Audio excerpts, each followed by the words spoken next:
අතීතයේ පහළ වුණු සියලු බුදුරජාණන් වහන්සේලාගේත් වර්තමානයේ පහළ වුණු අපේ ගෞතම සම්මා සම්බුදුරජාණන් වහන්සේගේත් අනාගතයේ පහළ වන සියලුම බුදුරජාණන් වහන්සේලාගේත් ඒකායන පරමාර්ථය වන අකුසලයේ කුමක්ද, අකුසලයෙන් මිදෙන ආකාරය පෙන්වා දීමත්, කුසලයේ කුමක්ද, කුසලයේ තුල ශක්තිමත් වෙන ආකාරය පෙන්වා දීමත්,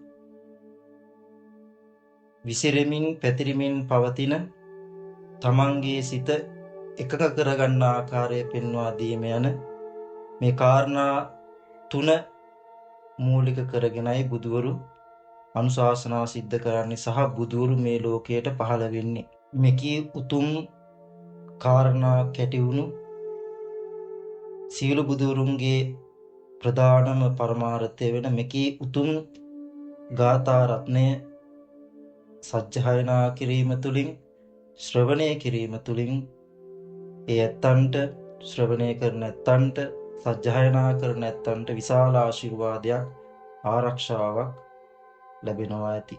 සබ්බපාපස්ස අකරණං කුසලස්ස උපසම්පදා සචින්ත පරියෝදපනං ඒතං බුද්ධාන ශාසනං.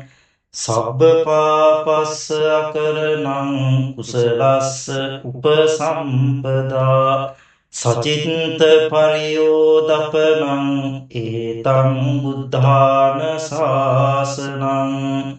සබ්බපාපස්ස අකරණං කුසලස්ස උපසම්පදා සචින්ත පරියෝදපනං ඒතං බුද්ධාන ශාසනං.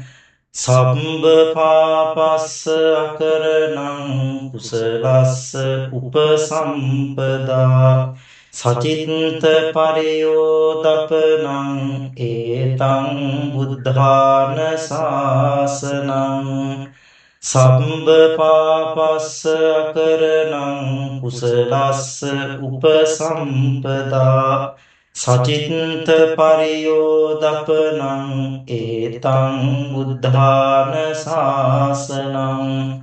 සබ්බපාපස්ස අකරණං කුසලස්ස උපසම්පදා සචින්ත පරියෝදපනං ඒතං බුද්ධාන ශාසනං.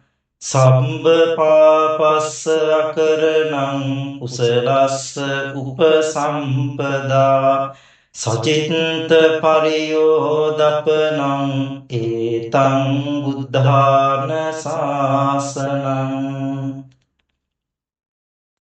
මෙකී උතුම් ගාථා රත්නේ මහානුභාව බලයේ ශක්තිය හේතු කරන කොටගෙන